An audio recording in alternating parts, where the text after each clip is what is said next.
Hello, and a warm welcome to Align with Aline podcast. This week, we are sharing the space with the wonderful Susanne Neff. She has so generously come on to talk with us about her experience with equine therapy and the beautiful new project that she is currently working on, and it's incredible.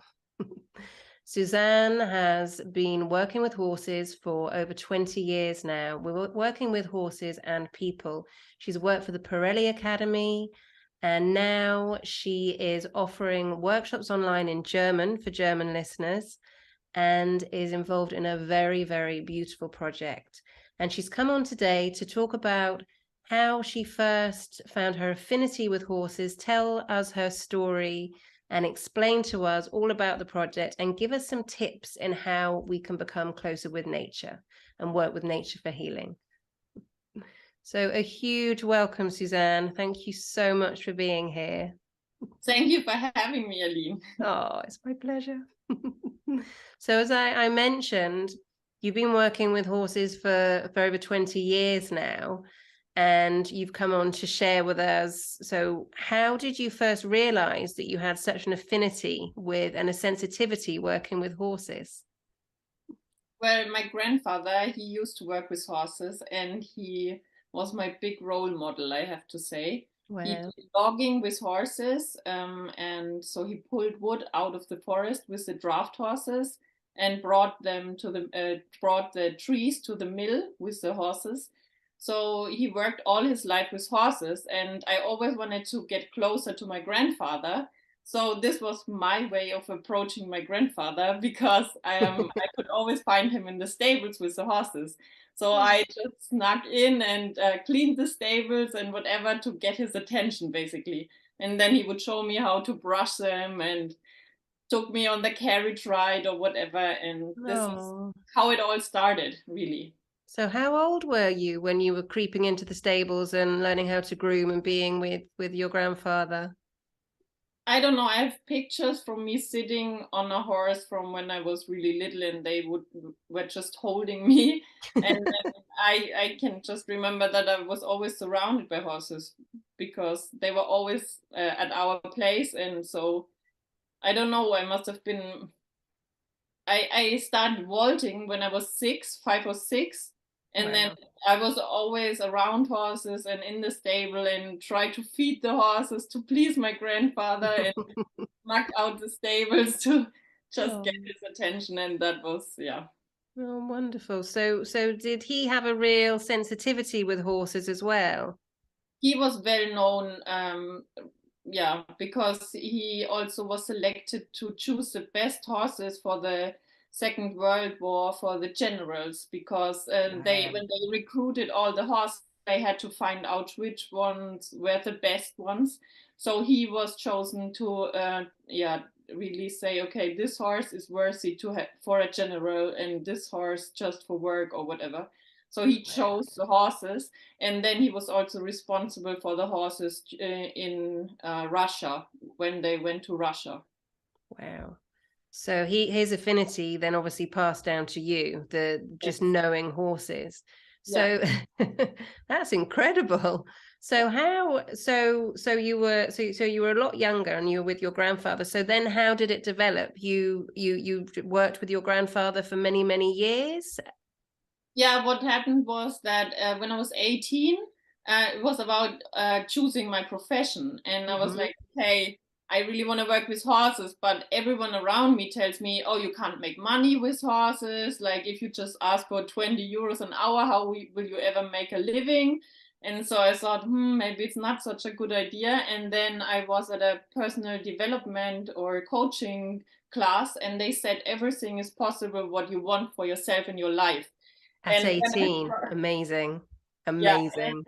so it was in Frankfurt sitting in this class, and I was thinking, if I can do, oh God, that makes me emotional. If I can do Oh, anything I want in this life, then I really want to work with horses. yeah. Yeah. Yeah, And yeah. thank And you that's for what I did. sharing that. I'm feeling That's what that. I did for And I'm 20 so years. glad you did, because can you imagine if you listened to what everybody else was saying to you? Do Yeah. you want to take a moment? It's okay. It's just It's beautiful, but I mean, that is how much love you have for horses. You just know why you're here. I love that. That's incredible. Wonderful. And yeah, I'm welling up as well. yeah. Okay. I'll just have a little sip of water and then we can continue. Yeah. Yeah. Okay. So this actually leads on really nicely to what I wanted to talk to you about, how horses are teachers, because you obviously had this huge infinity you absolutely knew. And would you say that from a young age, when you were working with your grandfather and obviously he was teaching you and training you, did you really feel that when you were making that decision, it was the horses were helping you make that decision as well when you were 18? Definitely, there was Yeah, no question about yeah. it because they were my teachers all my life. They taught me more than my parents, and they were like a replacement for my parents in a way. Mm. And yeah, you can just learn so much from horses about like the herd rules or the herd hierarchy. Like they don't fight to show their love, they just are, and you have to like really apply, you have to have trust with them, but also equal amount of respect. So he teaches you, or the horses teaches you all about life basically, Mm. because it's the same if you have children. You have to have respect and also trust, and Mm. it's the same with dogs or with other people. You have to have this relationship and a language, a common language, and Yeah. leadership. And yeah, you learn all this when you work with horses. And would you say they're like a mirror as well? Definitely, Yeah. definitely. Yeah. So you were 18. I'd like to, I don't want to, I don't want to delve too much into it, but when you were 18, so in the self-development class, I'm doing this, then what happened? Well, I just started. I was very clear that I didn't want to be someone who was doing something what everybody else does in Yes. Germany. Yeah. So I didn't want to go the usual German approach of learning to ride and learning to deal with horses. I wanted to go to the best horse people around the world. That so that if I would come back, that I would have a unique approach, so that everybody would search me out because Mm-hmm. I could do something that no one else could. And that, Unique. yeah, Absolutely. Yeah. so that's why Yeah. I went to Pet Pirelli. Or first, I did all the classes around Europe that were available, and then I went to the Pirelli University or Academy or whatever, Mm-hmm. and I spent there many years. And so every winter, most of the time in Colorado or Florida, and yeah, and then I was a Pirelli instructor and horse development specialist for many years. So my specialty were difficult horses, Mm. young horses. And I imagine you actually taught the Pirelli Academy a thing or two yourself. I don't know about that because always people have to like really also take it in, or yeah. Mm. Well, we're all teachers and we're all students, aren't we? There's learning everywhere. There's classes everywhere. So yeah, brilliant. So from Pirelli, then you were going around the world and giving workshops, and that was with the academy, or that was separate from the academy? It's always that you are self-employed. You are just an Yeah, instructor and you pay a license fee. And then my collaboration or collaboration yeah, your collaboration. Yeah. ended in 2013 with Pirelli. Mm. And until then, I was traveling all around the world as an instructor, giving courses, Mm-hmm.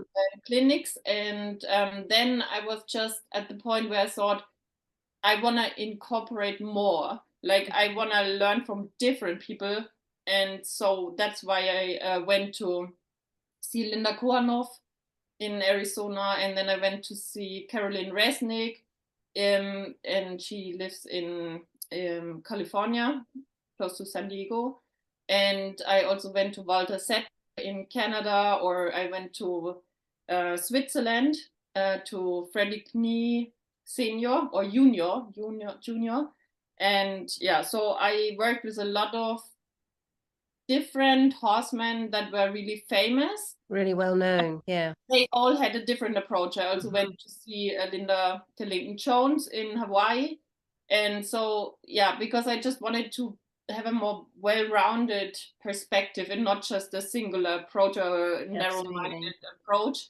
Yeah. And yeah, that's always been my thing, to have like different aspects to be like a sponge and take it all in. Yeah, instead of just having my view limited or I think that's a great way to live, actually. It's a great philosophy, is it is respect everybody's way of doing things, because we're all completely different, aren't we? Yeah. Brilliant. Excellent. So I'd like to talk a little bit now. I mean, obviously you continue the work with the horses. I mentioned that you're offering workshops for German speakers and you will soon offer workshops for English speakers as well. But at the moment, your main project I'd really like to hear about it if we may. So the main project is the protection and rehabilitation for animals and humans and nature. So could you talk to us a little bit about, I mean, obviously it says exactly what it is, but could you talk to us a little bit about how that came about, who's involved, what are your goals, what it's all about, please? Yeah. So it's an association I'm currently founding with 2 other people. Wonderful. And the goal is to have really ranches worldwide where we would like take on animals that were hurt, that need our protection, and also rehabilitate them in combination with traumatized humans. So that people can come that have experienced trauma like PTSD or anxiety, and we have traumatized animals, and they both can heal. So it's like a win-win situation. And I also want these ranches to work in a permaculture way, so that we would also like grow our own fruits or vegetables or whatever on this land, so that we are completely self-sufficient. If you for those of us so those listeners who don't know exactly what permaculture is, could you explain it a little bit more, please? So I'm not the expert about permaculture. Obviously, my mother is, because she has a huge garden, has it for over 20 years. And so she's the expert, and I always learn from her. But for me, it's really, the question is how we can, for example, if there have been pesticides on the land or whatever, or heavy metal poisoning or whatever, or radiations so then I just try with the help of minerals to remineralize the earth, that the effect of this poisoning of the earth is reduced or like reversed. That's my goal. So it's rebalancing the earth, basically. I mean, that's just putting it in a very short sentence, but that's the way you describe it. That's how I felt. So it's just rebalancing, but in a very gentle and natural way. Yeah, exactly. And that's something that always fascinates me. Like if you see pictures of like pieces of earth where it's like completely deserted, and it looks 20 years later, it looks like a paradise or like an oasis, or amazing, completely rejuvenated, completely, because all the chemicals have gone. It's just natural. And that's something that personally fascinates me. And also because I've also experienced trauma, and I have always been looking how to overcome it. I also want this for other people to heal from past trauma. And people and animals alike experience trauma, and so they can also heal themselves by helping each other. That's really beautiful. Thank you. Now that's incredible. It's a really, really, sorry, I'm getting messages for you, so I'm just trying to come back. That's a really, really beautiful. Okay. I will have a message for you afterwards. I'm still trying to continue the conversation. Okay, I will say the message afterwards. So it's so beautiful what you're doing. And you mentioned about the, so you're encouraging people who've experienced PTSD and they've experienced trauma. So did you experience that in your training? You worked with people because I've heard before where with horses being the mirrors, and I've heard how healing horses are in equine therapy. Could you talk a little bit about that side of things, and then we'll come back to talk about the project that you're working on? Yeah, definitely. So for me, like the difference if I would go to a shrink or if I would do psychotherapy is that with horses, because they are communicating non-verbally, they access the subconscious way more directly than if we would go to a shrink and would just talk about it. Because sometimes we all had the experiences that just talking about it doesn't fix it or doesn't heal it, because some talk about it for 40 years and it just brings it up, Back but up again. it doesn't solve it or heal it. Yeah. And I tried this approach like after I finished my cooperation with Pirelli, and I was at a ranch to try it out. And I just did some drawing beforehand about my new vision. And then I just sat down in the pasture, and there were just 3 horses coming to me, and I was sitting there, and they were just breathing into my hair, and it touched me, and there were just tears running down my face, and they didn't even have to say a word, you know. And this is somehow, you always release attachment when you're crying, but it's also that they bring up deep things that if I would have talked to anyone at that point, probably no one would have gotten to that point or to that level. Silence is golden. You know, silence is golden, and it's the energy, isn't it? It's that beautiful energy. And I would imagine also very shamanic, because getting to the root rather than talking around it, like you mentioned, for 40 years, it's getting to the actual core of the issue. That's so beautiful. And for me personally, it was always like, you know, my dream goal was always to ride in the Olympics, and I was very ambitious, and I always wanted to train hard, and I had such a strong focus. And then at one point, it really shifted into this more going into a more therapeutic approach, and yeah, so. You knew at 18. The universe decided what the horses decided for you, actually. So the other 2 people you're working with the project on, so I keep using the word beautiful because that's all I can feel. I just feel it's so beautiful that nature, animals, humans can all heal together. So you've combined the permaculture, healing the land. You've combined horses animals as well, I imagine, who haven't had the best start in life, bless them, and they're now cocooned in a really beautiful, loving environment. And then human beings, it's all sentient beings together. It's gorgeous, healing together. So so you mentioned you're working with another 2 people. So where is that going to be based? Is it worldwide? Is it an incentive to go everywhere? Yeah, definitely. So the goal would be to have ranches worldwide. And I don't know if I can't do it all alone. So I have some people that I want to approach in different countries, or have already approached in different countries, and we will just see how it develops, so that there will be a worldwide network of ranches and people who just follow the same goal or message to do this in that way. Gorgeous, because the world's changing, isn't it? I mean, we've been speaking so much about how we're going towards matriarchy, and it's and the world is changing because of veganism, which I'm delighted about.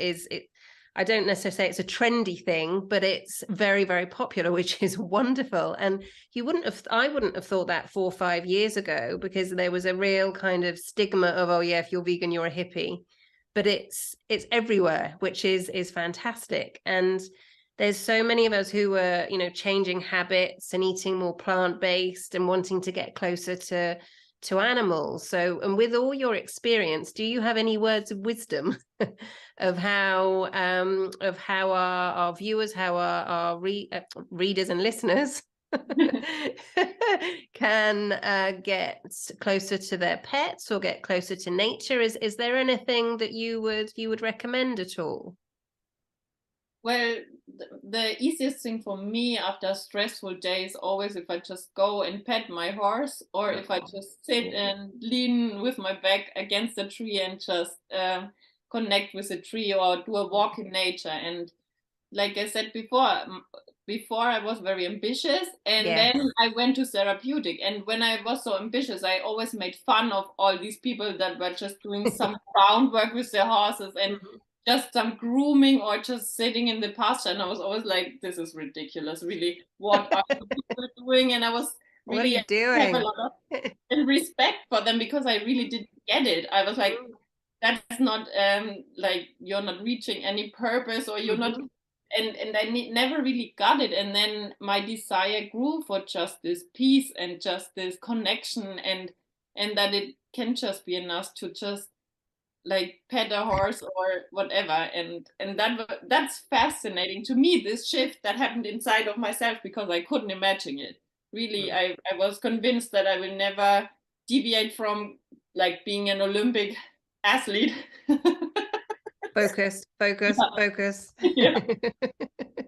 Yeah, and it was like complete shift, like from this goal to like more therapeutic and more healing and more connection and nature, that this is more important than this goal.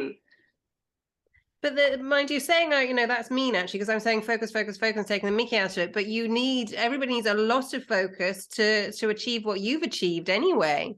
So what I'm talking about is more when we're younger and it gets instilled into us that you have to do this, you have to do this, you have to work a certain way, because that's the people around us, that were their survival techniques, I guess.